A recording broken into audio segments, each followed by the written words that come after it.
Good evening, everybody. And thank you for coming to our Winter Preparedness Community Meeting.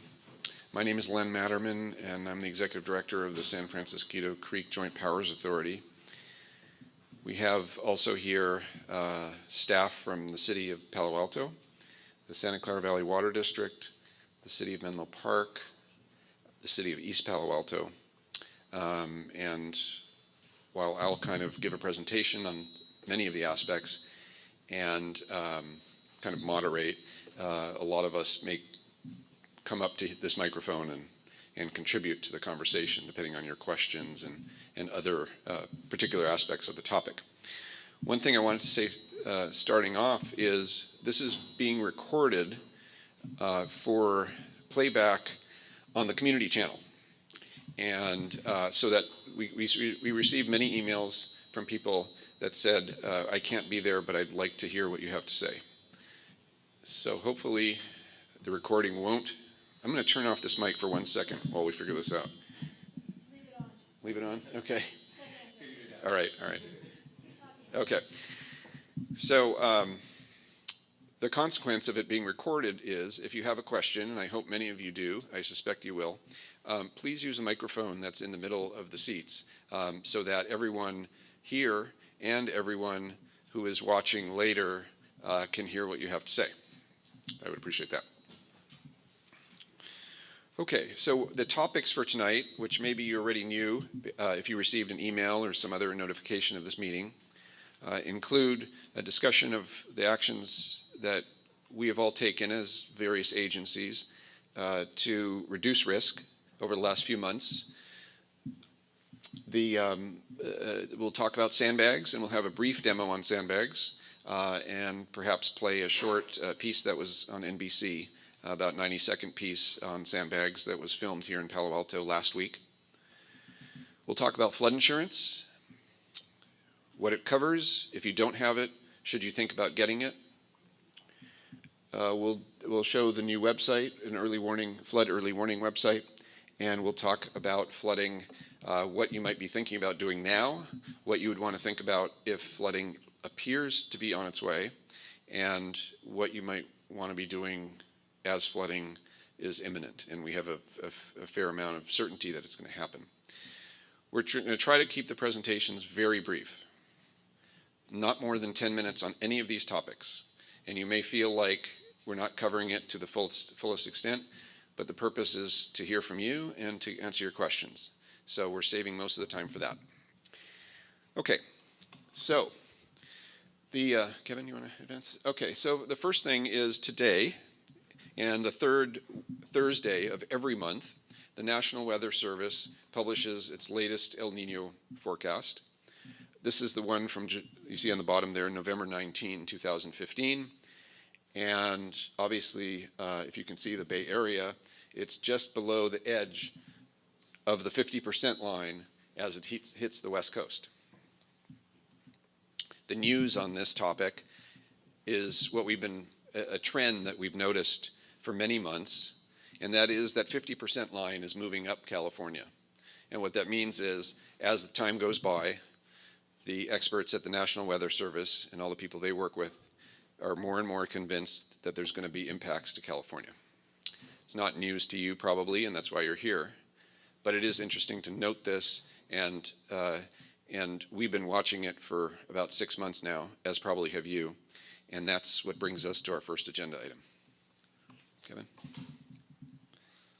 Okay, so what has been done this year to reduce risk? As most of you know, we probably know, we have a long-term program of significant capital projects, starting at the Bay, moving upstream, and those projects, they're funded, and we've been in negotiations with permitting agencies for over 2.5 years, and we do see light at the end of this tunnel, fortunately, but it's not going to help for this winter season. So there are things that we look to do this year, including removing debris in the creek. We've heard from a lot of you about the vegetation and other material in the creek, and we've witnessed it ourselves. Every year we look through the creek, and we'll talk about that, for opportunities to remove what could be flood items that cause flooding. Secondly, enabling the cities to keep more water in the channel by raising the creek bank in very specific and strategic locations that previously flooded or may flood and don't transfer risk to other areas. Finally, earlier and clearer flood warning. That's something we've been working on for a few years, and the system is new. We'll talk about it. Kevin, do you want to go on? So these are two pictures from our annual maintenance walk, we call it. This is from August. If you have ever noticed that the creek looks overgrown, I'm validating your fears about that, is that the creek is overgrown.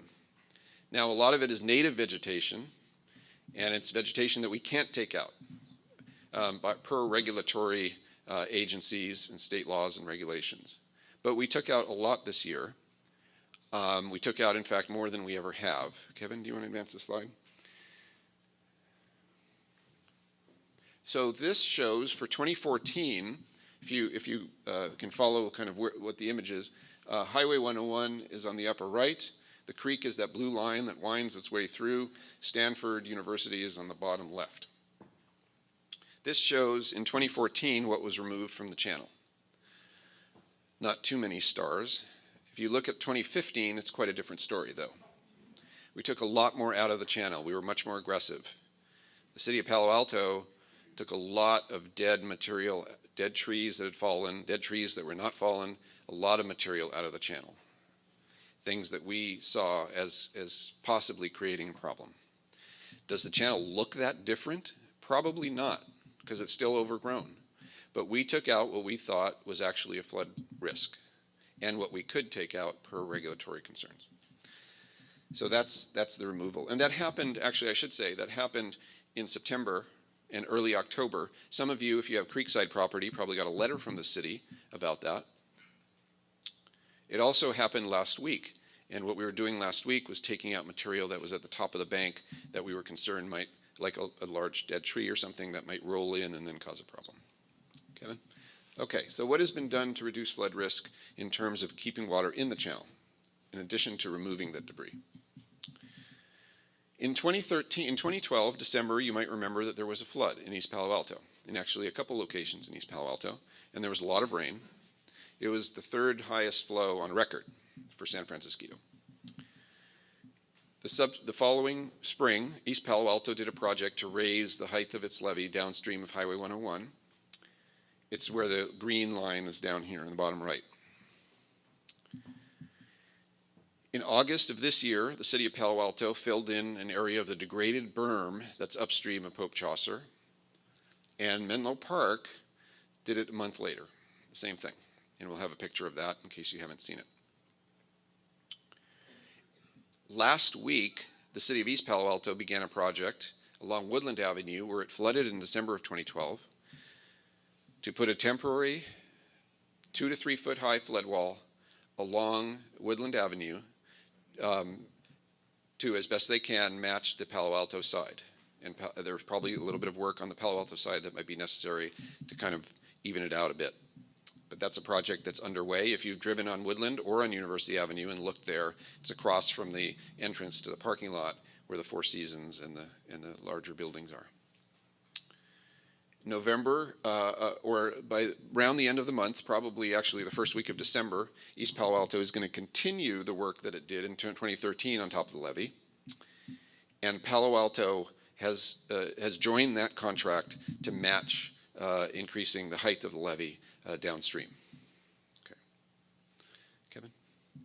So in 2 locations on the East Palo Alto side, where it was lower and flooding occurred in 2012, they raised the levee. On the top half of this slide, it shows those locations again that I just showed you downstream of Highway 101.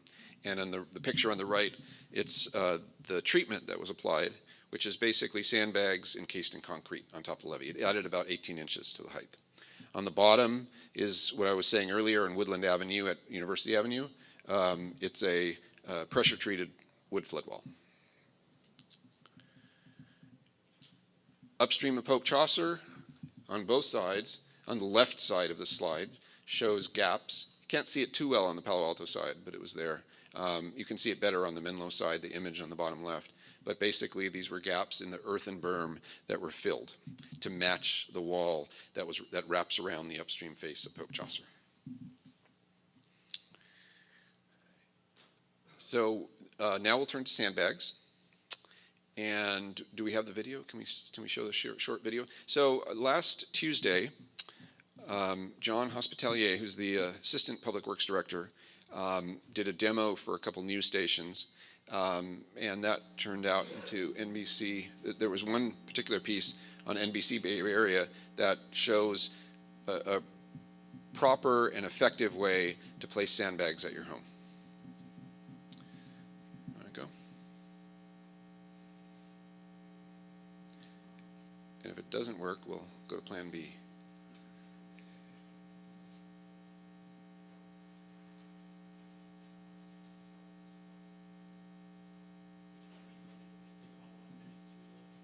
Okay.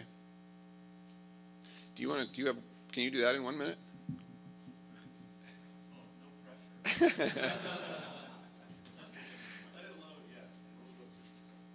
Okay. Oh, yeah, okay. Sorry.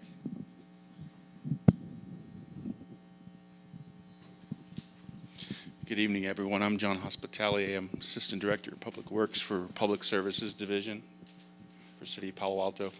I'm here, obviously, to do a demonstration on how to sandbag your home. Let's go through really quick some of the items that you'll need to gather besides just the sandbags.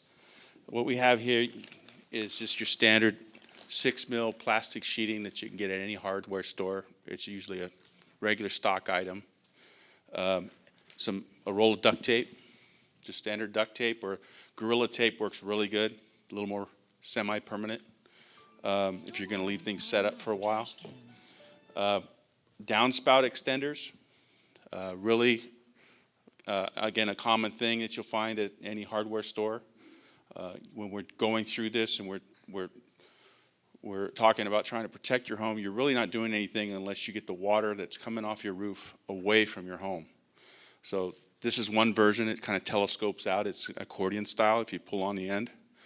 There's another version that is made out of the same, plastic sheeting, but it comes in tube form. Unfortunately, I couldn't gather that material before this meeting tonight, but that comes in bulk, and usually, like if you go to Ace Hardware or you go to Orchard Supply, you can find it rolled up over by the these downspout extenders. You can cut it to size. Buy a couple of zip ties, zip tie it right to the opening of your downspout, and like I said, you can cut it to length and get the water further out away from your house for these downspouts. Like I said, you're really only doing half the job unless you address the issue with the downspouts. We're going to give you the hook in a second. All right. So those are some of the items you need in addition to sandbags. So when you get your sandbags, lay the visqueen down like I have here, and let's imagine, you have a wall here. Tape this side up to the wall. No, that's fine. Tape this up to the wall. You probably want to go up about 2 or 3 feet, depending on the opening you're covering. And again, this is good for covering your garage opening, a low-lying garage entry door, a low-lying patio door. So often you'll see where, especially with slab foundation homes, where the floor in the slab home is almost identical to the elevation of the patio in your backyard. Lay a row of these sandbags out there, put the visqueen down, and then overlap the bags like I have right here, just like laying a brick wall, and pack it down hard. Walk on it, and continue all the way down in succession in that manner. Depending on what your issue is, it may take 2 sandbags high, it may take 3 sandbags high, maybe 4 sandbags high. Each configuration is going to be different, depending on how your home is configured. But that's essentially it. And then you take this end here with the duct tape, roll it over the top, tape it, lay another sandbag on top to hold it steady. This will help keep the water out. Roll it kind of like a burrito. Okay? And that's essentially it. Go ahead. Flash Flooding. That is the warning going out tonight for all Californians, and the Bay Area is listening. Sandbags are being filled and stocked for when El Nino does hit. NBC Bay Area's Michelle Roberts is live at a levee in South San Jose, and Michelle, city officials are paying close attention to levees like this one, as well as rivers and creeks. Yeah, that's right. I'm in one of those vulnerable spots if there was to be flash flooding coming through this creek. That's why they're focused on this spot. There were crews out here just making sure they know how to do it if there is an emergency. They had tarps laid out over this dirt and sandbags, which they also encourage you to do at home. The Scott family has lived in this Palo Alto home for more than 30 years. Flooding is rarely an issue, but in '98, when the San Francisquito Creek overflowed, the water in the yard was at least a foot deep. Today, John Hospitalier with the Palo Alto Public Works Department used the Scott's home to demonstrate something many of us think we know how to do, but likely aren't doing it correctly. But you want to lay the sandbags in an overlapping pattern like laying a brick wall. He says 2 layers of sandbags on top of a plastic tarp that's taped to the wall should be enough to keep the water out of a garage or sliding glass door. And fold it over like a big burrito. And if you have vents or crawl spaces at the base of your home, Plywood up against the wall, the sandbags firmly up against the plywood. Not far away, the California and San Jose Conservation Corps were training to use similar tactics on a levee along the Guadalupe riverbed. There are several spots where you can pick up free sandbags. We do have those listed on our website. And just to give you a little perspective, a 3-bedroom home on average would take about 100 sandbags to protect. Reporting live in San Jose, Michelle Roberts, NBC Bay Area News. Good information. Thank you, Michelle.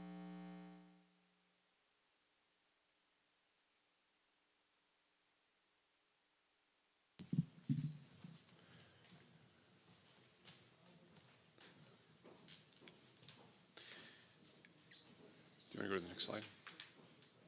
Next slide. Actually, let's go to one more. One more. Okay, so if you haven't seen this and you haven't been to a sandbag station yet, please take a look at the JPA website, SFCJPA.org. We have this. I think several of the other member agencies, the city will have this map as well, so you know where to go to get sandbags. If you've already gone to a station to get sandbags and you have questions about, can I go back, how many can I get, anything about the specifics of how to most effectively use them at your home, tonight's a good night to ask John or others these questions. Kevin, do you want to go back to a couple slides? So I'll just run through this real quick, and this is a little more information. The bag should be 1/3 full tied at the top. John mentioned the plastic sheeting and the duct tape. Get that ahead of time and store in a covered dry area until it's needed. A few days before the storm, lay plastic sheeting approximately 3 feet out, 3 feet up the walls, that was mentioned. Tape the top of the sheeting. Plywood can be used over low-lying crawl space vents. You saw that.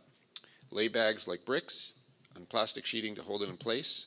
Immediately after water subsides, remove the sheeting and bags and place in protected area. Bags will last for the season if they're protected. After the raining season ends, you can save the sand on your property and refill the bags the following season or dispose of them in any solid waste disposal facility. So again, if you have questions, John will be around. Next slide. And this is an example of what to do and what not to do. On the left is what John showed earlier, where you have the sandbags essentially holding the sheeting or plywood against an opening in the house. On the right, which you've probably seen many pictures of or in the news, what have you, people putting sandbags in using this fashion, and it's not effective for their property. And in fact, it just could divert flow to other areas of their property or other properties next door. Kevin? Go on. Do you want to? Okay, flood insurance. I'm going to invite Kathy Schaefer to come up. Kathy is a renowned expert on flood insurance, and she was with FEMA for a long time, and she recently left FEMA, and we're really lucky to have her tonight. Coming out of retirement, And anyway, she's a great resource. So she'll give a couple minutes on flood insurance. And I just want to say what this shows is the FEMA flood map for this area. Highway 101 is kind of cutting through the upper right of that image. But what you see here is the Crescent Park, Duveneck, St. Francis neighborhoods. And if you don't know that you're in the floodplain, then you may want to know in regards to what that means for your flood insurance options. So Kathy, you want to take it for a few minutes? Thanks. Thanks. Well, I'm not an expert on flood insurance. I worked on the flood insurance rate maps before I retired, but in the process, I learned quite a bit. So I'm going to share some of my knowledge with you. And since I no longer work for FEMA, and I can tell you, sort of things that I can be honest about the whole thing. So how many of you have flood insurance now? The most of you. Okay, so I'm talking to the choir for the most part. I think next slide. Do we have? Yeah. So your flood insurance covers, when you go to get flood insurance, it should cost the same regardless of where you go. So if you go through Allstate or State Farm, it should be the same. But flood insurance is the most complicated thing for insurance agents to write, and frequently they may get it wrong, or you may get different answers. So it may not hurt to call someone else and ask for a quote. You should get the same answer, but you may not. The other thing that you want to ask is if an elevation certificate will help you. There are some cases where you may, depending on the location of your house, the age of your house, and the structure of your house, you may benefit from an elevation certificate. An elevation certificate just has a licensed surveyor identify where the base flood elevation is from the FEMA map in relation to your first floor elevation. If your first floor elevation is above the base flood elevation, you get a substantial discount in the rate for your insurance. So it doesn't always help you. It's not a given, and you have to hire a licensed professional engineer or a licensed surveyor to obtain it. But in some cases, it can be beneficial to you. And the other way that you can save money on your flood insurance is by increasing the deductible amount. So again, that's all things that you may want to have a conversation with your insurance agent about. So it does cover, if you have, for your flood insurance, you can buy building coverage alone, and you can buy building and contents coverage. So you want to make a decision about what it is you're trying to insure and the value of what you have, have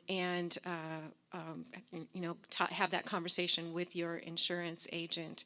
If you are thinking of building only, it covers all the things that are sort of attached to your building. So, it covers things like your air conditioning system and any wiring and those kinds of things.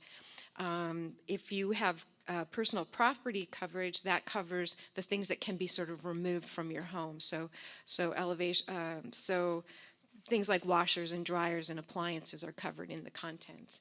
And the way that I encourage folks to think about it is sort of the same way you do for your collision insurance in your car. If you don't have to buy flood insurance, if it is, if you have your mortgage paid off and it's not a requirement, in your case, you're free to choose to do so, and you may want to. Particularly if you have a new kitchen and you've remodeled your house and it's lovely, you'll want to get insurance.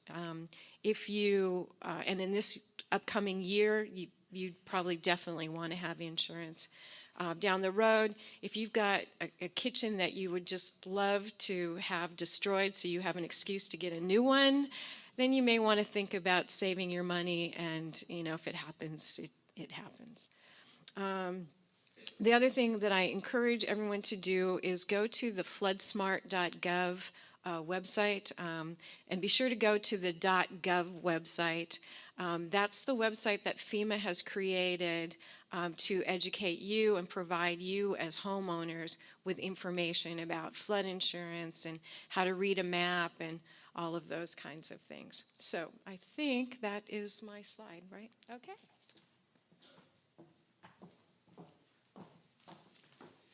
And flood insurance is also available for renters, for those of you who are in that category. Thank you, Kathy, and she'll be around able to answer questions like everybody here. Okay, next topic. Early warning. So what this shows is an image of the Palo Alto Creek Monitor website, which has been around for 15 years. And probably, how many of you have ever gone on this website? Almost everybody. How many of you have gone on it a lot when there's raining really hard? Right. So this website has provided a great benefit to the residents of not just Palo Alto, of course, but all the cities in the floodplain, Menlo Park, East Palo Alto. And thank you, Joe Teresi, for your many years of work on making this happen and making it a success.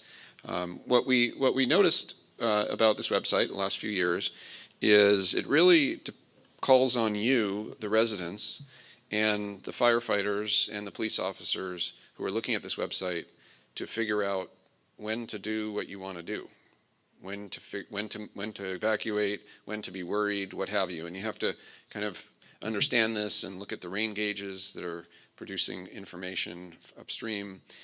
And what we tried to do is we tried to create a website that was more intuitive in terms of what the risk is, and also took advantage of new technology that was placed in the watershed farther upstream and in multiple locations. Kevin, do you want to advance? So what this image shows is, in the purple line, is the watershed of San Francisquito. It's about 45 square miles. The upper right is, the upper right is San Francisco Bay, and the black, everything that's in black is what produced the Palo Alto Creek Monitor website for the last 15 years or so. Meaning the gauges at West Bayshore and Pope Chaucer, there's one at Waverly, the USGS flow gauge in the creek, and the existing rain gauge in Foothills Park, which is towards the bottom right of this image. What we did over the past few years is the JPA and the City of Palo Alto, with help from Stanford University, augmented that information. The red boxes are all new rain gauges that have a much greater distribution throughout the watershed. Foothills Park just captures perhaps a fifth of the amount of water that flows down through Pope Chaucer and downstream. And we wanted to have a better representation of what was really going on in our upper watershed in terms of rain. Also, Stanford University gave us access to flow gauges from 3 different sources, those 3 blue circles, and those combined equal approximately what's in the creek downstream. The benefit of those blue circles is that they are to the bottom left of that black circle, meaning instead of 45 minutes warning to the water reaching Pope Chaucer, we now have about an hour and 45 minutes, and that's going to be helpful to us. Kevin? So the new website is sfcjpa.org/floodwarning. It is a new website that is highly technical, and we are testing it, and we are retesting it, and we're testing it every week with different flow configurations. So if you sign up and you get an alert that says it's flooding, but the sky is blue and you know it's not going to flood, that means we're testing it, and we apologize in advance if you get that alert. We want to make sure this thing, when we really need it, is working well. And so the work that we're doing now is not just to build the thing, but it's to make sure that it works. And so anyway, over the next couple months, we're still working at it. But it is, I think, a big improvement. Kevin, do you want to advance? So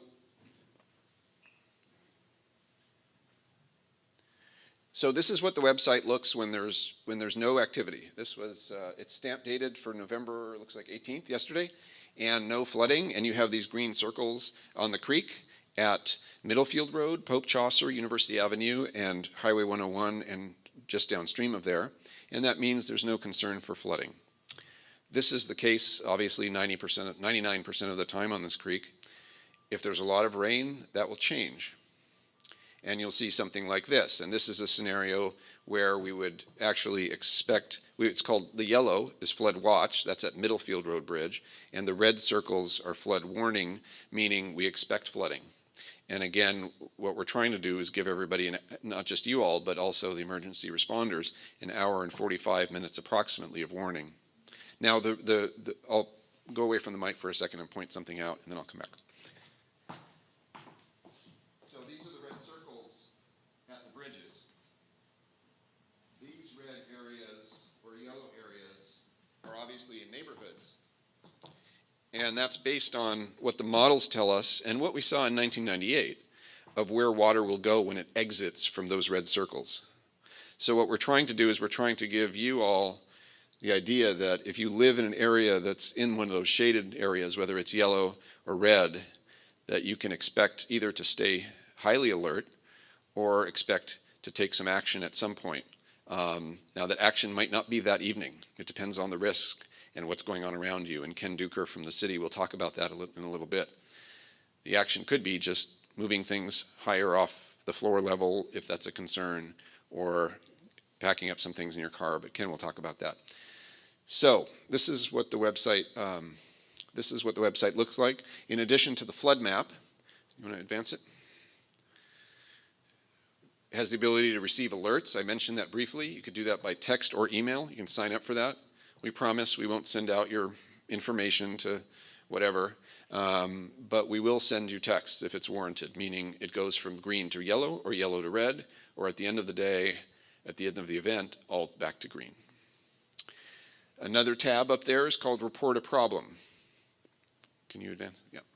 Report a problem, and that's where we'd like to hear from you if you see something going on, where you give us your name, your email address, anything you want to say to describe the problem. You can put a photo of it and download it, and we'll get that photo. Okay, so here's the iconic Pope Chaucer Bridge. Just wanted you to take that in for a second. So this is the Pope Chaucer Bridge, and you see a purple arrow in the middle, and that points to a stick that's been put on the upstream face. This is as the water goes downstream into the slide, let's say. And that stick used to have the measurements of the number of feet. Now it also has the percentage of the creek that's full when it hits a certain level. And so you can get a sense of, and the reason it's not linear is because the shape of the creek is trapezoidal. And so there's a lot more capacity at the very top than there is at the bottom, right? So what that arrow points to is about 60%. And we used 60% as the threshold where we go from all clear, not all clear, but not yet worrying to flood watch. And that's what the water in the creek would look like at 60%. It looks really full, and there's a lot of water there, and it's a problem, and that's why we're putting it on flood watch. But it's not imminently going to flood at this stage yet. At 100%, we go to flood warning, and that's what that looks like. Now again, we're not going to put it on the website at the moment it gets to this. Our intention, we're going to make every effort to put it on the website approximately 2 hours before it gets to this point. A lot of that's based on the technology. Some of it's based on what we hear from you, if you send us pictures, and it's definitely based on kind of the human capital at the cities, at the Santa Clara Valley Water District, at the JPA, who are all working together to make this thing work. Kevin? Okay, so now we will go to what you should be doing now. When it does turn yellow, or you have a sense from what you're hearing and seeing that it's time to really pay attention if there's a big storm, and if it turns red, meaning it looks like flooding is likely. And I'm going to turn it over to Ken Duker. He's the Director of Emergency Services for the City of Palo Alto for the next few slides. Ken, thanks. Absolutely. Great. Thank you. Good evening, everybody, and thanks for being here tonight. As Len said, I'm the Director of Emergency Services, so I'm here representing public safety for the City of Palo Alto. Just out of curiosity, do we have anybody here from Menlo Park, East Palo Alto? Raise your hand. So if you could, your own city's website. Menlo Park and other cities have a /storms website, but I'm going to, for convenience, reference the cities here. So we're going to talk really about 3 phases of response for you. And part of this is to make sure that everybody in this room, and hopefully you'll share this with all your neighbors, have clear expectations about what you should be doing, what you might expect from government, especially from emergency responders. And by the way, our city utilities is here, and we encourage you later to check out the shut-off information, because utilities is a big part of storm preparation and response, so I want to acknowledge that. So the first phase is what you should be doing right now. How many of you in this room have already gotten sandbags? Raise your hand. Excellent. How many of you who haven't gotten sandbags think you might need to get sandbags? Raise your hand. Okay. So good news, there's still plenty of time to get sandbags, but the time to not get them, when do you think is the time not to get them, right? When it's raining. Not only is that rather poor planning, but sandbags when they're wet, as John can attest from Public Works, they weigh how much more? Twice at least? It's terrible. Close to double. So unless you want to pull your back out for no good reason, get them now when they're dry. The /storms website for our city, as well as the equivalent on Menlo Park and East Palo Alto, is chock full of good information. Of course, in our present world, we all have way too much information. So be judicious. If you live in the FEMA flood zone, as our friend alluded to, you have some special obligations. But as you saw in that prior map, you could be impacted by it because the roads that you would normally travel on are in the flood zone. Maybe your friends and relatives and loved ones are in the flood zone. Maybe your favorite store is in the flood zone or near it. So these are things you want to think about. And by the way, we have schools in the flood zone, right? We want to be clear about all that. So part of this, what you should be doing now, is not just about sandbags. It's easy to get preoccupied about that, and they are important for some, but not all residences. But every family in Palo Alto and East Palo Alto and Menlo Park should have a family emergency plan. We don't have time tonight to go through all the elements, but there's some real head scratchers in there, like what to do when you can't get home. You might plan for your own evacuation. We're going to talk about that a little bit. Have any of you in this room ever been in a Red Cross shelter, even in a training exercise? Right, not super comfy. So I met earlier today with the Red Cross Mass Care Administrator. And he said that the Red Cross's assumption is that most people in Palo Alto would not go to a Red Cross shelter because, frankly, it's not really the best. I mean, that's the Red Cross speaking about his own shelter, so I'm not throwing them down, right? But it's an uncomfortable cot from, World War II surplus in a drafty gymnasium. So I think you all should have, as part of your family plan, a thought, whether it's a buddy, somebody who lives not in the flood zone, maybe they live far enough away that they're clear of the disaster du jour, but they're close enough to get to. That could be, by the way, depending on your neighborhood, somebody, quite literally around the corner who's on high ground and safe. You might also say, well, I'll just go to a hotel. And normally that would be a fine plan, except the 2 weeks before this certain football game that's coming up February 7th. Anybody know what that game is? I blanked on the name. Super Bowl, I'm not really familiar. But anyhow, Super Bowl 50 is coming to the Bay Area. Parts of it are coming to Palo Alto.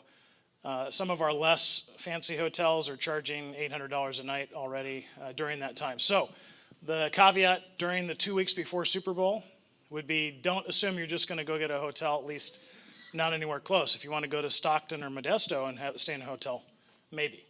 Okay? Furthermore, it's great to have a family plan, but all of you in the flood zone live in some well-defined neighborhoods, Crescent Park, Duvenick St. Francis, and so forth. Please outreach to your neighbors. We have a lot of people who are elderly or who have functional or mobility needs, living alone, whatever it is. So this concept of a buddy system, you're probably doing it already at some level. You go on vacation, your trusted friend or neighbor comes by and waters your plants and feeds your cat, whatever it is. Don't ignore those resources in the midst of a flood. Those are really important things to do. So we'd really like neighbors to be ready and be prepared to help each other, neighbors helping neighbors. And the final step there is to have some sort of kit, right? Sandbags are part of it. If you have to evacuate in your car, think about what you might want to put in your car. Next slide. So, there's been a lot of talk in this presentation so far about websites and automatic notifications. So staying informed, sometimes that's low tech. In Palo Alto, for example, we have the Stanford radio station, 90.1 FM. Usually they play very interesting music. Feel free to tune that in at your own time.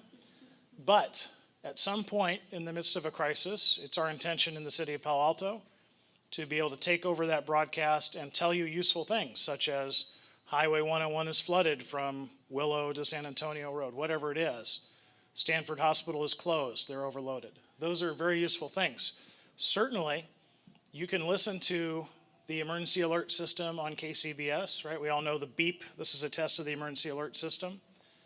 However, for those of us who are around in Loma Prieta, and it's going to be true today, they're going to primarily talk about the big cities, San Francisco, Oakland, San Jose, and less about Palo Alto.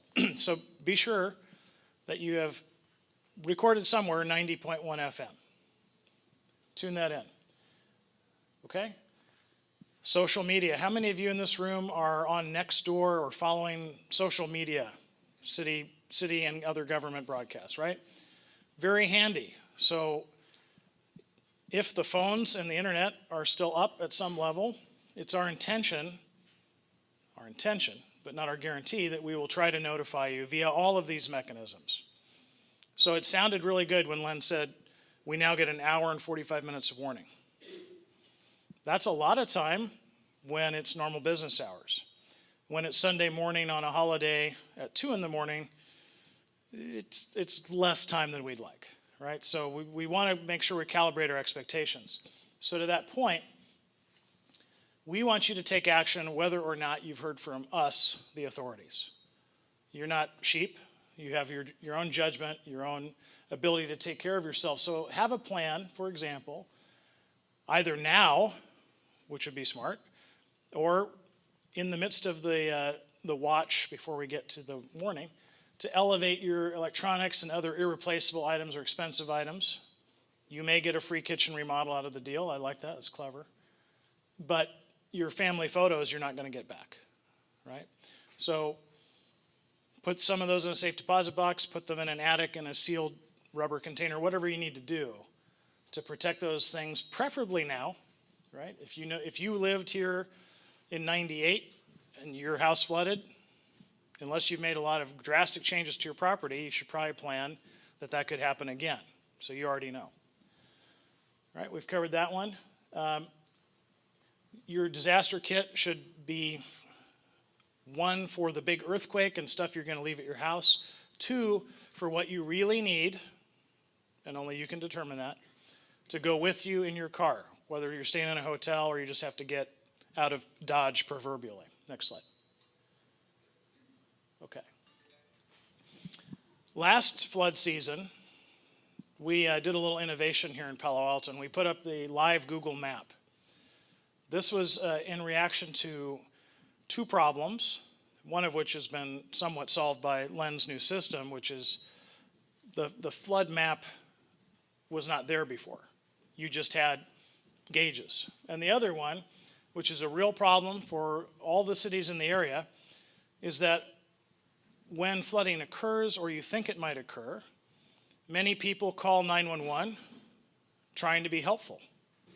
They say, hey, did you know that iconic Pope Chaucer Bridge, the water looks like it's just an inch from the soffit, from the bottom of the bridge. And we just explained, by the way, that's nowhere near actual flooding, but we are concerned about it. Did you know that city storm drain across the street from my neighbor's house has got leaves all over it? Okay. Are those appropriate calls to 911? No, if you think about it, they're really not. And by the way, the leaves in front of the house, we'd like to encourage our neighbors to get out a rake and go ahead and clear those leaves, right? Because we're very busy. We don't have unlimited staff to go deal with all this. I'm speaking here on behalf of John's crew, so is that right, John? You don't have unlimited staff? No. I'm just checking. I could have missed a memo. So the point of this map is to give you, the public, and by the way, our agencies, our partners with the Water District and other agencies, a quick glimpse into what we already know about. So the sandbag station's on here now because that's the only thing that exists. If you want, by the way, to bookmark this map, in addition to just going to /storms, it'll be linked on there. If you want to load it in your smartphone now or your iPad, it's simply cityofpalto.org/storm map. That's the shortcut. It will pull this up. When our EOC, our Emergency Operations Center, is activated, and in some other cases where we have adequate staffing, it's our intention to populate dynamic information, such as what roads we know are closed, whether from flooding, wires down, or other incidents. All that will be up there so that you don't need to call 911 to report things that have already been called in. If, however, it's a life safety incident, I would much rather have a duplicate or a triplicate call than you assuming that we necessarily know about it and it turns out it was around the corner and you didn't pay attention. So go ahead and call us if it's really life-threatening. But otherwise, this is your way to know what the city already knows about and we're working on, and also what areas to avoid. If, for example, the Embarcadero Alma underpass is flooded because the pump conked out, okay, we know about that, and more importantly, you know to avoid that area. So this is a new tool. I encourage you to avail yourselves of it. Next slide. Okay. Now we're into the expected or imminent category. Remember, hopefully you've done all the preparation steps. You've done stuff today, in the next couple weeks while it's dry. When you receive a warning or a watch before this, you've done appropriate things, as alluded to before. And now, this is where things have gotten very tight. So obviously, I think most of us are quite good at monitoring the website. I believe it's our most popular website during storm seasons. Is that right, Ed? I think it is. Very popular. But we also want you to listen and basically have your proverbial antenna up to listen for other sources of information. It could be from the news media. It could be from your neighbors. Some of it could be rumor, and you're going to have to figure that out. But, very important, if you feel unsafe, take action, up to and including evacuation. If there's time before you leave, assist your neighbors. At least knock on their door and say, hey, I don't like the look of that. I'm leaving. Do you need help? Okay, good, we're out. Try to do that, okay? We will try to notify you. We'll make every attempt. But if you perceive an unsafe condition, and remember, this is a flashy creek, meaning things can change very rapidly from looking more or less okay to all of a sudden, some oak tree fell down on Stanford property and was floated down into the Palo Alto area and blocked the creek, and now there's an overflow there that wasn't predicted because it didn't fit a model. That can happen. A storm drain can back up. There are a lot of things that can happen that are not predictable or modelable, as it were. By the way, for utilities, I encourage you to stay afterwards and talk with our rep here. In some cases, you may need to turn off your electrical or even your gas if your pilot light's going to go out, but we'll let you sidebar that. So with that, I think that's the end of my slides. And I'll stay afterwards to answer any questions. Thank you very much. Thanks a lot, Ken. Could you go back to the early warning website, the first one?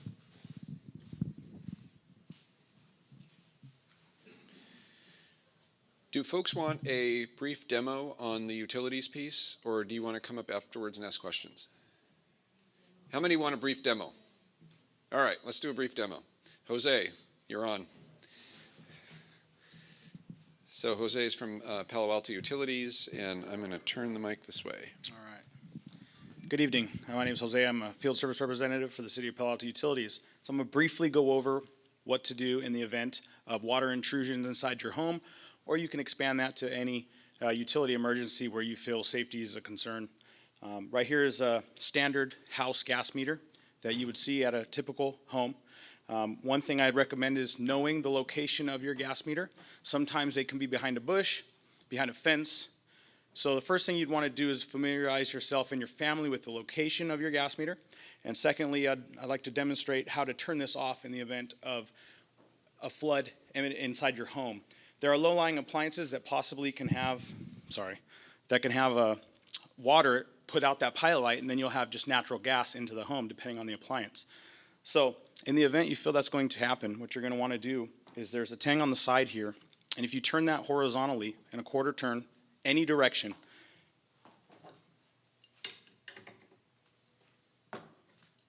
that'll be off. So you can turn that a quarter turn to the left or to the right, but as long as it's horizontal, then it's off. What we recommend to use, and what I have here is an adjustable wrench, commonly known as a crescent wrench. These are the most comfortable tool to use when you do turn off your gas service. Sometimes these valves can be difficult to turn, and if you have one of those generic tools to turn this off, they can be rather sharp and hurt your hands when you turn those off. So we do recommend a adjustable wrench. Just have one of those handy in the event you do need to turn off your gas service, so you can do so. Once your gas service is turned off, we recommend you contact Palo Alto Utilities for the restoration of your gas service. If indeed you did have flooding and it affected appliances, when we restore the gas, we would be checking the safety of those appliances for you upon restoration. We also suggest that in the event of your home being flooded, if you feel comfortable turning off your electric service, there will be an electric meter or a main breaker to your home that you can turn off to discontinue the electric service to your house, just in case water levels rise high enough where they're going to come in contact with appliances that have electricity on them. So I will be around later. We do have some literature here with some contact info in case you do have a utility emergency, how to get a hold of us. So I'll be around for questions later.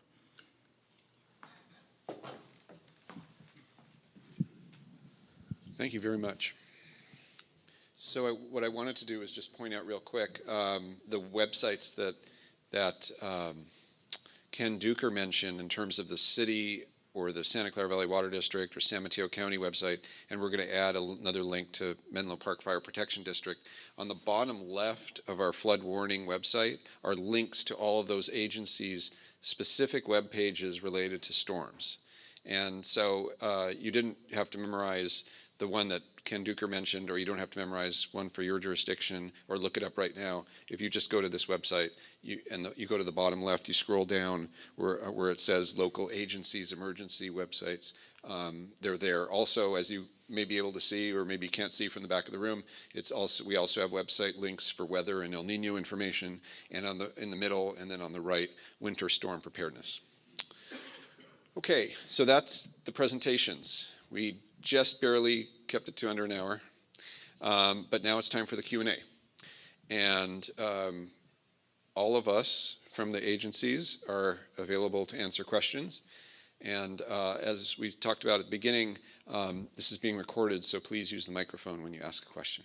All right, Norm, you want to start it off? I've seen on websites ads for water tubes that you fill with water in lieu of sandbags. Are they effective? Is that a possible alternative? I will turn that over to I think Kathy can take it. I can answer that question for you. There's a host of those kinds of things that are very effective. There's certain kinds of foam bricks that you can put in place that are easier sometimes than sandbags. So yeah, most all of those kinds of things are very effective. Is there a way for the people to find out about those? You know, that's a good question. I don't know if there's a general place that has all of those, but yeah, frequently those are good places. There's a variety of things that are good in addition to sandbags. Okay, yes, sir.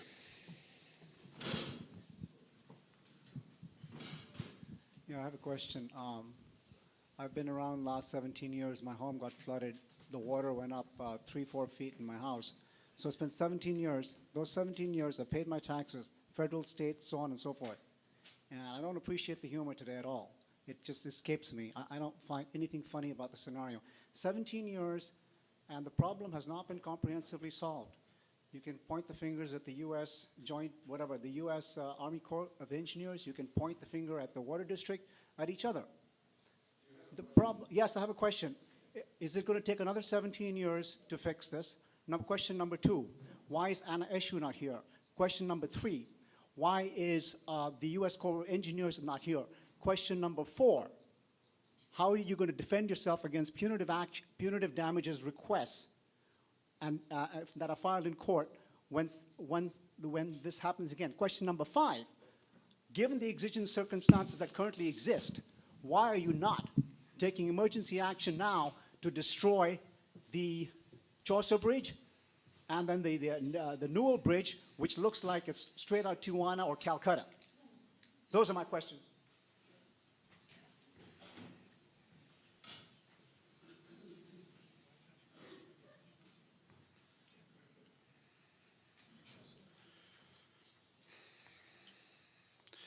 Okay, who wants to take that question? So it has been 17 years since the 98 flood. There's no question that anybody that was flooded, anybody that is looking at the predictions for El Nino, anybody whose responsibility it is to address this issue is frustrated by that and is concerned about that. And that goes for me personally, that goes for all the staff here that work on this issue, and I know it goes for all of you that are concerned about this coming winter. I'm not going to try to get to all 6 questions or 5 questions, but there's a lot of frustration, and we, several years ago, many years ago, began a process not just to wait for the Army Corps of Engineers. It's a process to plan, design, and execute projects that provide flood protection. That started with the area downstream. You have to work your way upstream on these things. You can do some small things on the margins, some of which we talked about, but fundamentally, you have to protect from upstream, from downstream to upstream. And we have a project that, as I mentioned earlier, we've been trying to get permitted and start construction for 31 months. We feel like we're close on that, and we've been very frustrated by the regulatory process, but it is what it is, and we feel like we're close, and we're planning on starting construction in 2016. In terms of Anna Eshu, I certainly can't speak for the Congresswoman or her office. I can say that as of late, she's been very helpful to us to push these permits over the finish line. In terms of the Corps of Engineers, how many of you have worked with the Corps of Engineers and lived to tell about it? It takes a long time. They're great people. They're all great people. It just takes a long time to work that process. It's expensive, complicated, difficult, and that's the reason in 2008 the JPA made a fundamental shift to not rely solely on the Corps of Engineers for this problem, but actually start designing projects. In terms of Pope Chaucer Bridge, Pope Chaucer Bridge, there's no question, for Palo Alto is the big flood threat. No question about it. You can't simply take out Pope Chaucer Bridge. There are impacts to communities downstream that are known and unknown. And several months ago, the cities and the Water District and the JPA started looking at this issue very deeply and closely, the hydraulics, what was there now in terms of the condition of the levees and the bridges, and what are our options moving forward.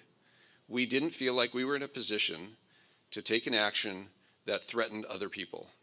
And taking out Pope Chaucer Bridge is that action. Unfortunately, I mean, we have plans to take it out, but we can't take it out before the areas downstream are ready to accept that water. So, you know, others may be able to comment on that from the city. I know the city and the Water District, they looked extensively at this question. And if there are follow-up questions on this topic, I'd be glad to answer them or you know, turn them over to my colleagues. But it's a complicated one. So please have follow-up questions if you do. Yes, sir. How many more than 17 years? Are you going to say another 17?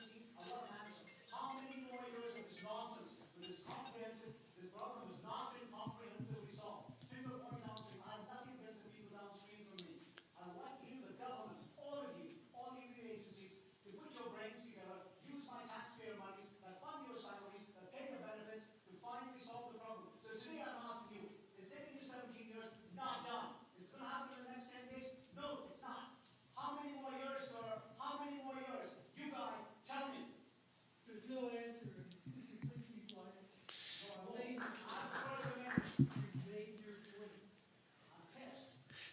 I can understand.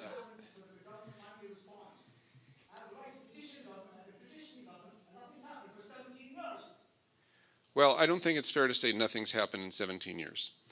We talked about earlier the measures that we've taken recently to make the community safer.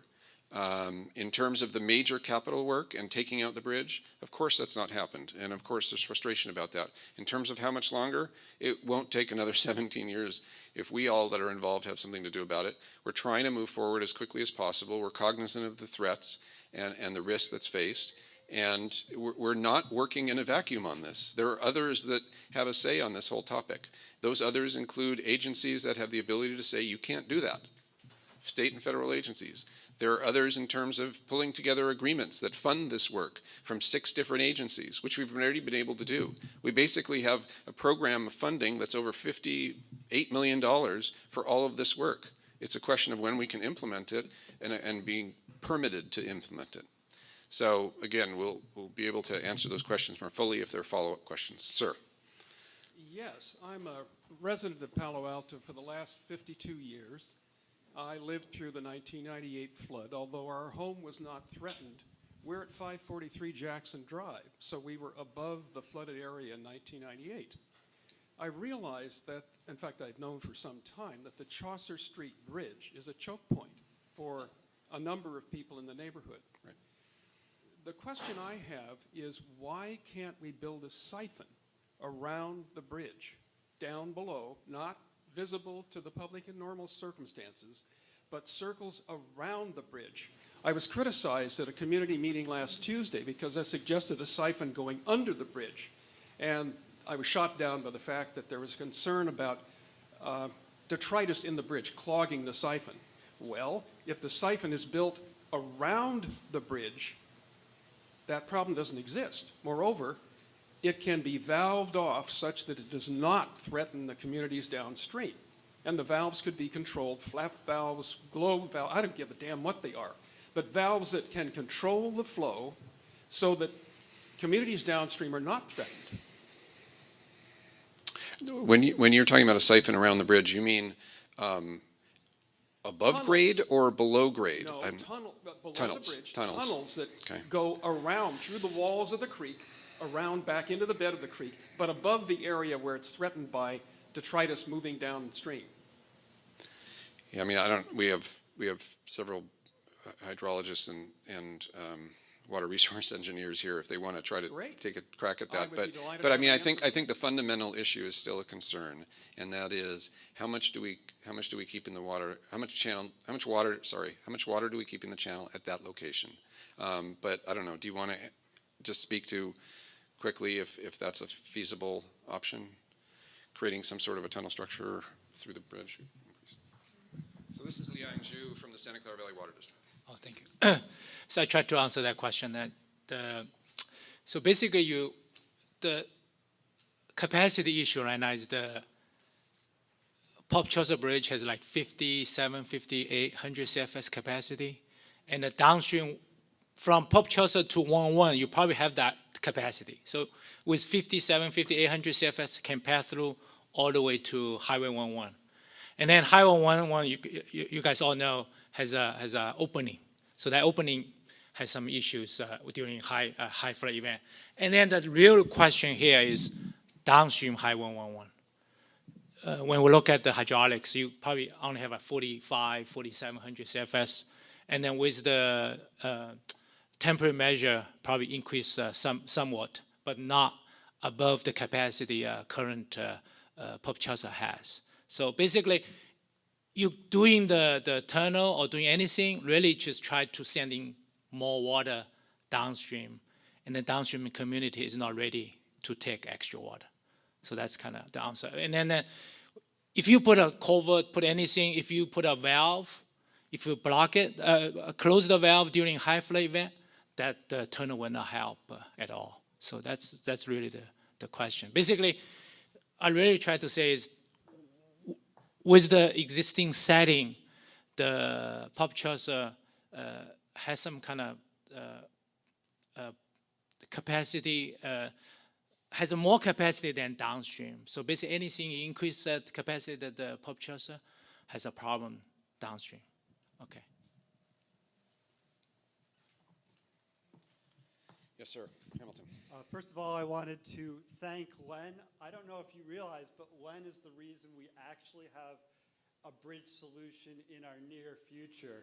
You know, he's the one who's been pushing the replacement of the Newell Street Bridge and the Chaucer Bridge, and there have been many, many obstacles. And just in his defense, one of the obstacles has been Palo Alto residents. A number of Palo Alto residents strongly objected to replacing the Newell Street Bridge, and that delayed the project at least a year. So, you know, and Len also has to deal with these agencies which are not being cooperative on the permitting.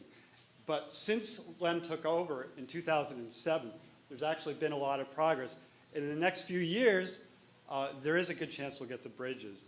I did want to get an update from you. I don't know if you gave one at the beginning. Maybe you can be specific on the latest update on those.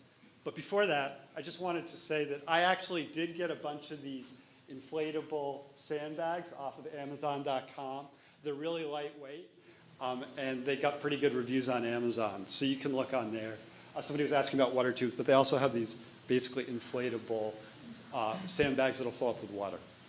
So, Len, I don't know if you can give us an update.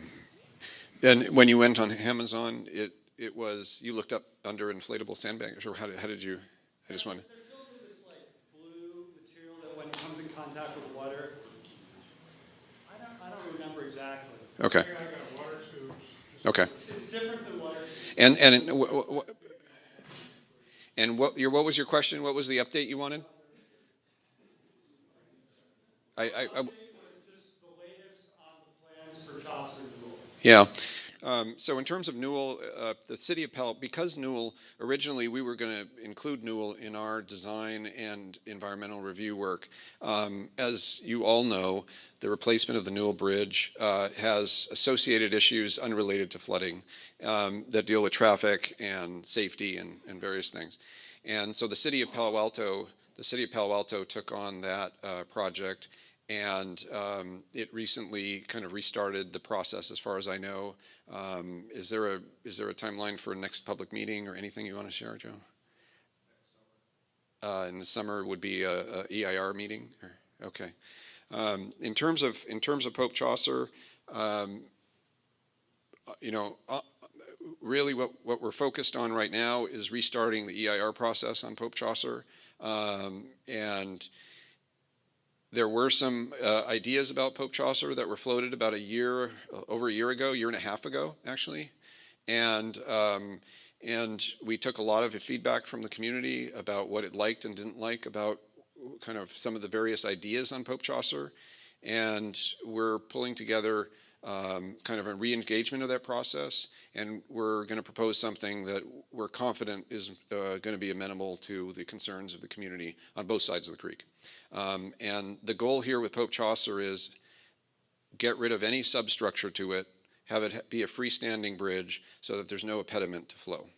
And that's where we'll go with this, with the design on this project. Go ahead, Jim, do you want to go next? Yeah, since tonight's meeting is about emergency preparedness, I would like to bring the subject back to that. Ken Duker has told us that they have now formed a joint, in the case of a impending flood, the city of Palo Alto, East Palo Alto, and Menlo Park now have agreements to work together in a joint crisis response center. Is it possible, Ken, that map that is the Google map that Palo Alto hosts can be engaged so that we can report stuff in East Palo Alto and Menlo Park instead of being limited to just Palo Alto? Or do we need to have 3 websites for what is really one problem? Thank you, an excellent point, and it is something we'll be addressing at our upcoming workshop. And for people's awareness, the city of Mountain View and the city of Sunnyvale also have a map using the exact same iconography. We can discuss among the cities whether it makes sense to have a single map. I think certainly having a flavor that integrates them all would be convenient because Mother Nature doesn't really care about these jurisdictional boundaries, and frankly, because of our new system for joint response, so it includes public works and utilities, we shouldn't either. So I think that's a great point, and I will bring that back to the group. Thank you. Yes, sir. With deference to the gentleman to my right who was irate, he's only talking about 17 years. I've been a resident here and was flooded out twice and evacuated in the 50s. In both cases, the bank where the creek turns sharply east, which is more or less at the intersection of Edgewood and Greer, broke its bank. And I don't hear any concern any longer. I haven't heard a word about that turn in the creek. Are you no longer concerned about that?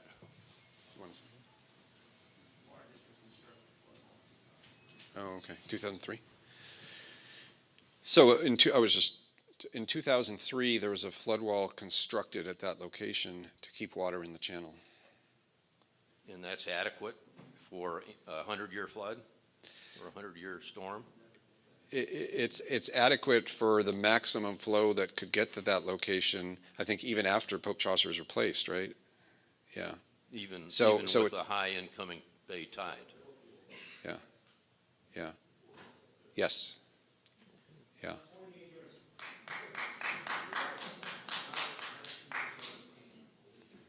Yes, ma'am.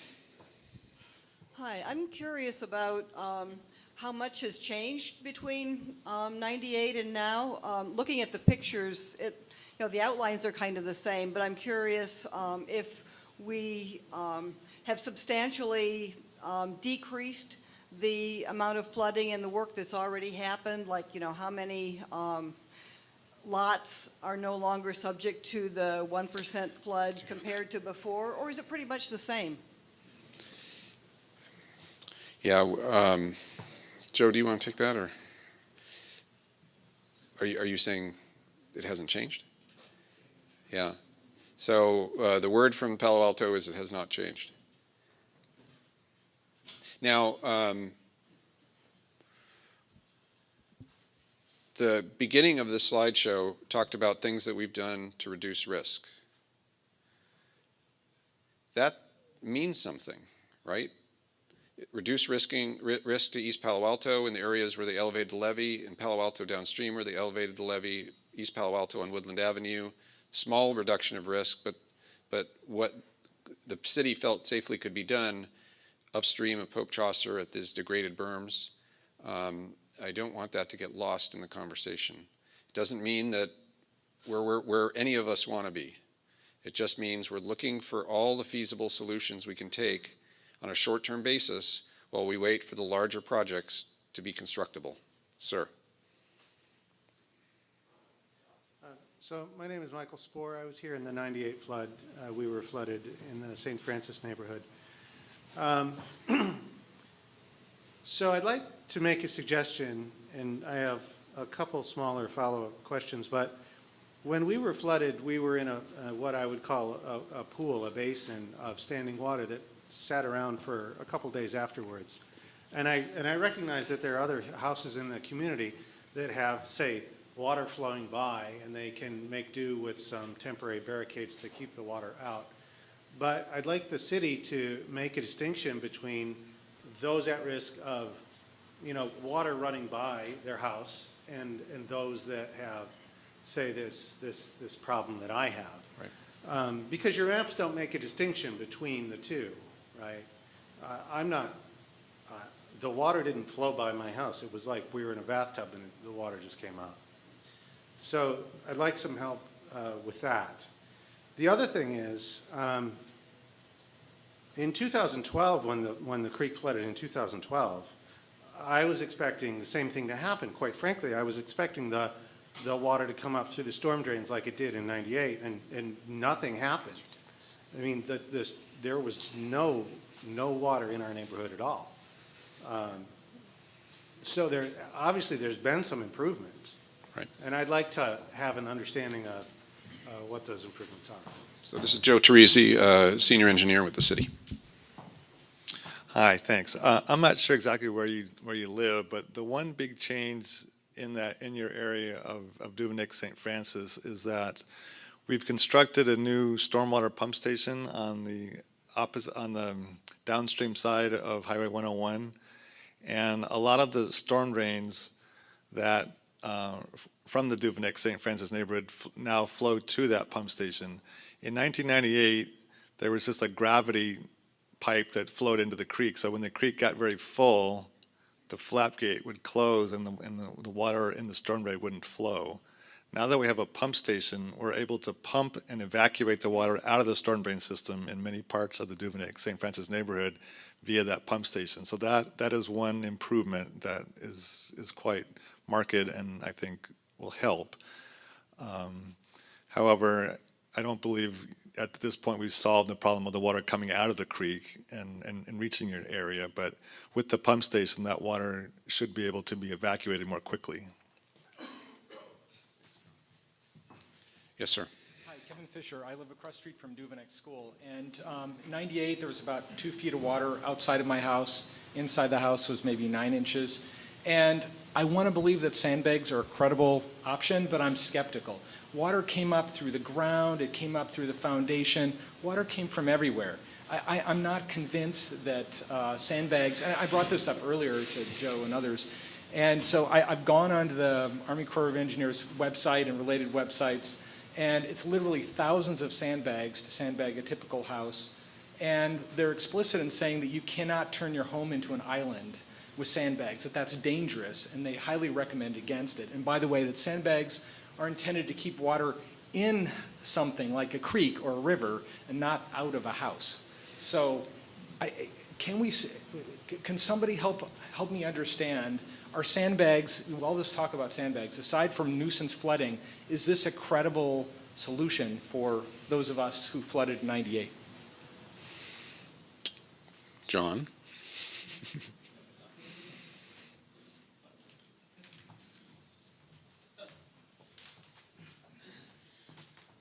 We're not coming here tonight saying that sandbags are the fix-all. There may be applications where a sandbag row is not going to do anything to protect your house. But what we are saying is that what's going to help with buying you time if we have a flood situation in your neighborhood is to get as much water away from your house as possible and don't have these areas of ponding. One gentleman talked about how there was kind of transient water that made its way through some of the neighborhoods and it settled in other neighborhoods. That's a reality that could happen. In those transient neighborhoods where the water is just traveling through, the sandbags will be effective. In those areas where it settles, and I mean, back in 98, we had one neighborhood that had 6 feet of water in it. Obviously, you'd have to try to build basically a wall around your house with sandbags in order to even be somewhat effective. We're not saying that that's necessarily going to work. We're not saying that. But we are saying is that if there's an opportunity for you to protect your house in these lower flow events and there's localized flooding, a sandbag may be effective. Right, right. I just think it's, maybe even dangerous to tell people to use sandbags when everything I've read said it's not credible. If your home is surrounded by water, you should not turn your house into an island. If there's nuisance flooding where rainwater is getting in your garage, yeah, maybe that could be helpful. But if you're surrounded by water, there's no solution, to my knowledge. I'm not denying that. Okay. And that's not what I'm saying tonight. Okay. What I am saying, though, is that exactly how you encapsulated it. Yeah. If we have low-lying water collecting on your property, get out and when it rains, go out on your property and look what's going on. See where those areas are. Try to channelize the water away from your house. If you can't channelize it away from your house, bring in the sandbags and protect those entrances that may be vulnerable for that ponding around your house. Right. So yeah. So the real issue is not ponding; it's the dirty flood water. A current of 1 or 2 miles an hour flowing through the neighborhood and settling down by the St. Francis area. So. Like I said, I'm not denying that. The question I have is, we have the experience of flood 1998. Do you have a sense what we can expect this year in terms of intensity of the flood so that we would have a gauge of to what extent we need to protect ourselves? Is it going to be worse or? Well, I guess I would have two answers to that. Expect the worst. The only reason I say that is the National Weather Service says that from what I've seen, the most similar El Nino is the El Nino of 1997. And the El Nino of 1997 produced the rain on February 3rd, 1998. So it doesn't mean we're going to have the worst, but I think in terms of people taking advantage of some of the preparatory activities that Ken Duker talked about earlier, do not hesitate to take full advantage of all the resources and all the opportunities for all the connections that Mr. Duker talked about. I would strongly encourage that. There's no way for us to predict. I mean, it's you know, if you think about what we've seen in the last few years, we had the third highest flow on record in December of 2012. It was December 23rd, and this secondly gets to Ken's point of don't assume it's going to happen at 10 a.m. on a weekday when everyone's around and resources are engaged and all this. It could happen like it did on December 23rd, which was a Sunday night, and plan ahead for that. But also that was a drought year, right? We had a major flow. Fortunately, the flooding was minimal. There was flooding, to be sure, in East Palo Alto, but relative to other events, it was not as extreme. But that was a drought year. If this is not a drought year, then you know all bets are off, so to speak. So it's kind of sobering news. But in terms of what to expect, we don't know. But I would say, prepare as much as possible. Joe, did you want to add anything to that? I wanted to mention one other thing that we've done that will improve the situation in more moderate storm events where the creek gets high, not in scenarios where it doesn't necessarily overtop, where it gets very high. In the past, there have been places along University Avenue in the vicinity of Chaucer and Gwynda and that area where when the creek got high, it didn't overtop, but it got high, we would have water backflowing from the storm drains into the streets.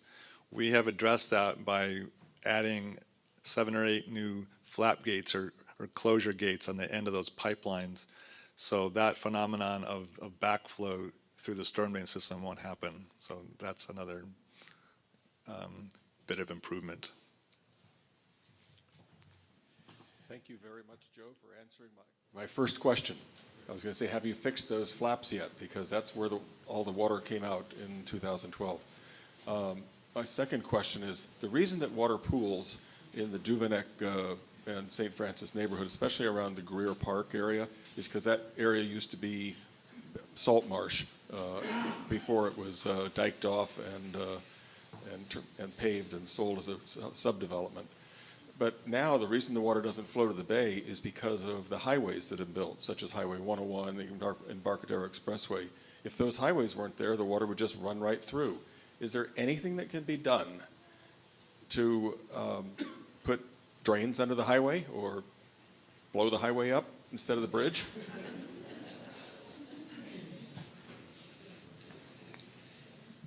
Well, water enters the highway pretty early on relative to the other structures and impediments on the creek, and so in any flow that would overtop Pope Chaucer, you already have water on the highway, even with the construction that's going on right now, which in some ways is intended in the short term and the long term, of course, to benefit flooding not just on the highway but all areas. So you will see water in the highway. In terms of opportunities to blow up the highway, unfortunately we don't have Caltrans here tonight to answer that question. Joe, do you want to say anything about the Caltrans? The ponding is simply caused by the existing topography. You're right, the Highway 101, Oregon Expressway are built up on embankments that are higher than the surrounding areas. Those areas, there are several areas like around Sierra Court that is basically just the very lowest point in the city. The elevation there, people don't realize this, but if you look at the elevation difference between the creek at Pope Chaucer Street, the difference in elevation from that point where the water is coming out to the area around Sierra Court is an elevation difference of over 50 feet. So once the water exits the creek, it simply is following the land contours and flowing away from the creek. And for a long distance, you have the water just sheet flowing through the neighborhoods. When it gets down to that area around Embarcadero 101 Oregon interchange, that's the bottom of the hill. And there's a big bowl there, and that's where it tends to accumulate and reach the highest depths. Thanks, Joe. Yes, sir. For those of us who weren't here in 98, is there like an online resource that would indicate how bad things were, sort of like topographical map or historical record, so people can actually see where their house is and did it get to a certain height at its worst in 98 or earlier? The core maps? I'm hearing FEMA flood map, but is it? The core maps, yeah. We can, so what we have are maps produced by the Army Corps of Engineers that do show depth of flooding. And we could, probably the 50-year flow or something like that would show the different neighborhoods of Palo Alto that that the models show what the depth would have been. And the comparison between what the models show and what we experienced in 98 is remarkably similar. So we can, I'll tell you what, I'll put that on our JPA homepage in the documents section by Monday, and you can come back and take a look at it. And I'll label it as the Corps of Engineers map, similar to 1998 or something like that. So if you want to.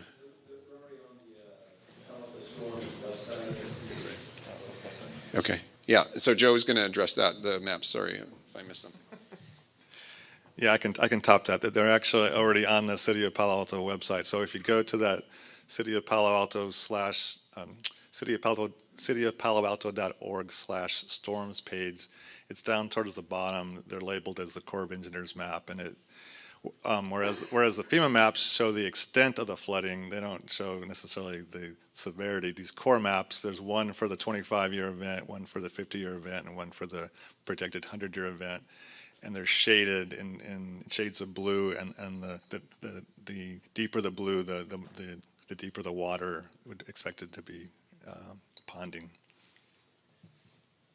So that's great. I mean, if you want to access that and figure out which one is closest to 98, that's a good exercise. I'll also put it on our website, the one that's closest to 98, and you can take a look, or anybody can take a look. Yes, sir. In regard to the construction of the 101 bridge over the creek, which is going on now, it seems like there are caissons and equipment and other blockages temporarily because of the construction. Is that all going to be done away with during the rainy season, or what? Joe?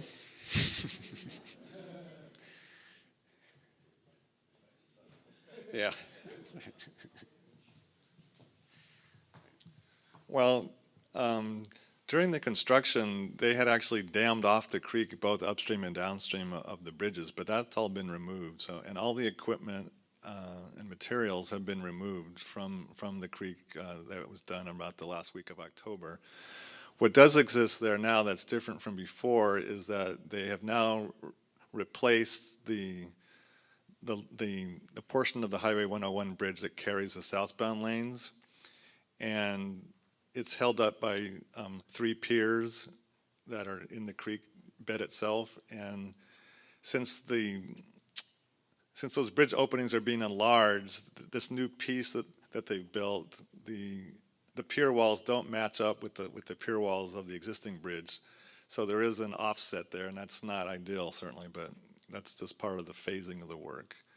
And then upstream of the bridge, there are some trash grates that have been installed to try to prevent any large material from getting caught up underneath the freeway on those piers that are now exposed.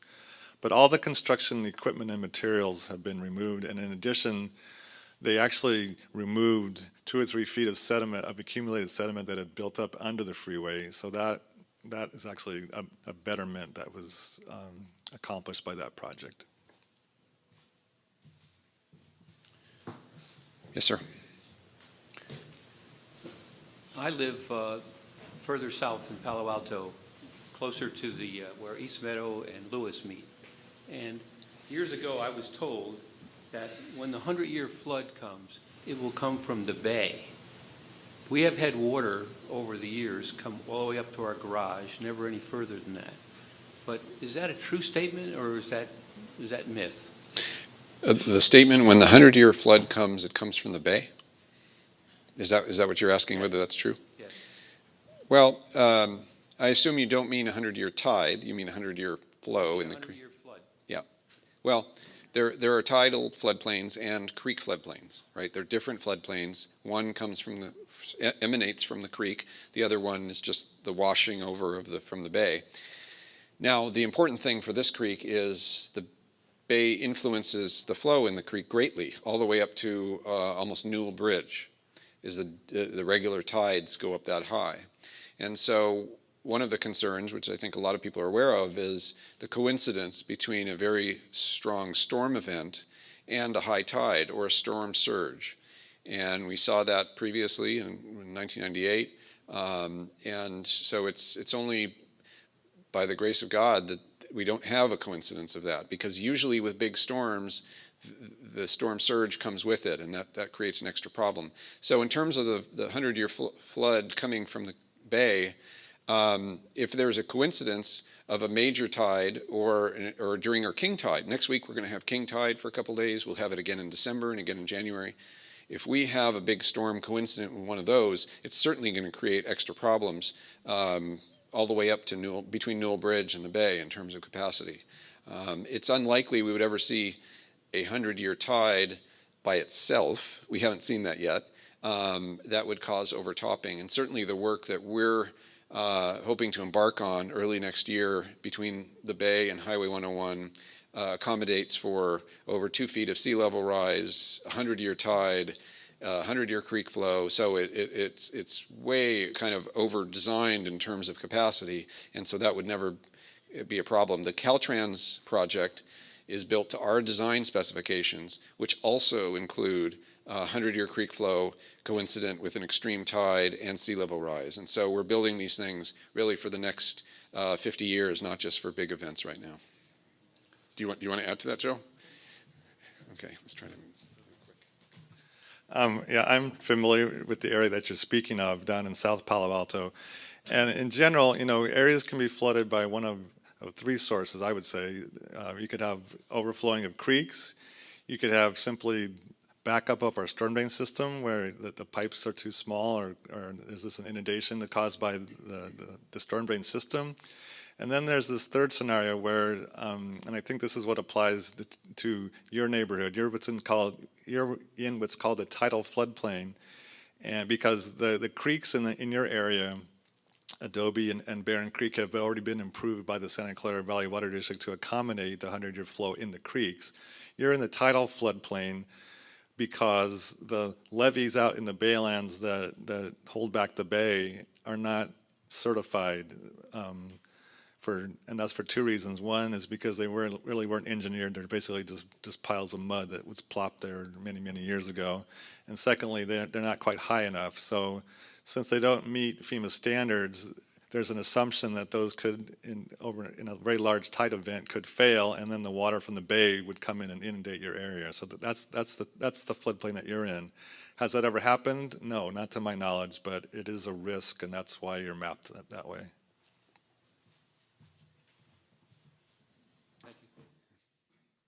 I'd like to state a few non-controversial facts and then ask a question. Fact number 1, Palo Alto used to get its water supply from groundwater until the mid-1960s. Since then, Palo Alto has been importing water from Hetch Hetchy, not been resorting to groundwater. According to the Santa Clara Valley Water District, they spend a lot of time successfully recharging the aquifer through retention ponds and re-injection wells or injection wells. Stanford University owns a large amount of land that's within the San Francisquito Creek watershed. I would like to understand from the perspective, I know the government agencies, you can finger point at each other as much as you want, but my specific question is you, i.e. the government agencies as a whole, why have you not pursued the idea of working with private landowners such as Stanford to engage in retention ponds and injection wells? Because I know that building above ground water storage is expensive, but why has that, and those injection wells could be activated at times of excess rain. So since the government doesn't seem to be doing that great a job at this, why is it not looking harder at options? For example, the Stanford Golf Course right now is quite fantastic. I've played there. It helps retain water. Now the people have ripped out their lawns. Guess what? The runoff is going to increase because brown is the new green, I understand. So could you respond to that series of questions? I'd appreciate it. Yep. I'd be glad to. In 2009, the JPA commissioned a study of potential sites for detaining water upstream. And there were 3 sites that were identified as suitable in terms of they could hold the sufficient capacity to actually make a difference in terms of flooding. One of those 3 sites was the Stanford Golf Course. And the other 2 sites were also on Stanford land. It just is the way it works out in the upper watershed, and the topography is Stanford holds the land that's suitable for upstream detention at a level that is kind of on a flood control level for the whole system, rather than kind of the great work that individuals can do on their property in terms of cisterns and permeable surfaces and those kinds of things. So I'm distinguishing those 2 things. So we had this report in 2009, and as people may know, Stanford has spent a lot of time and money looking at the future of Searsville Dam and Reservoir. And in fact, earlier this year in April, Stanford came up with 2 options as alternatives to pursue for that site. I was involved in an advisory committee to Stanford, as were a couple of our board members, one of which is here tonight, Pat Burt from the City Council in Palo Alto. And we talked about that with Stanford for 2 years. And certainly we made the case that flood protection should be a consideration for the future of Searsville. And in fact, the 2 recommended alternatives, one is their preferred alternative, the other one is a secondary one if the preferred one is not feasible. Both have flood protection as a high objective. And so Stanford is a private landowner and a very sophisticated one, and we're pursuing that as an option in the context of Stanford's plans for Searsville. In terms of their other lands, we just didn't feel that it was viable to take on Stanford in an area that they did not want to cede to the benefit of flood protection. But we worked with them to make that happen in Searsville. It doesn't mean Searsville conversion to a perhaps check dam where there's a hole in the bottom where it can retain floodwaters behind it is going to happen anytime soon. It's a complex project, but I know that Stanford is spending still a lot of time on it. So that's kind of, hopefully that answers the question of what we've tried to do for the past 6 years with Stanford, using our consultants and working with the university in terms of taking advantage of that opportunity. And there were others, Tom Rinfleisch was on that advisory group, and perhaps others in the audience, and if they want to restate or discuss any aspect of that, they're welcome to. Are there other questions? Yes, sir.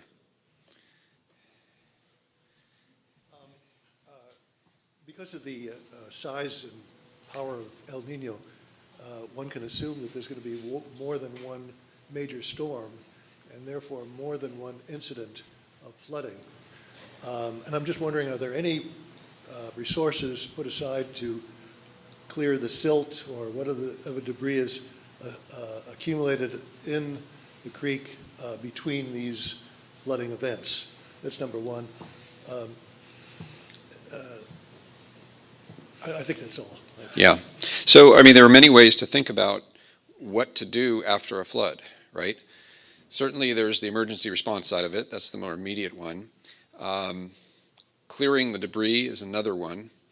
And while there are just incredible complexities with this creek, not only on a technical level, but on a political level, that also has its benefits.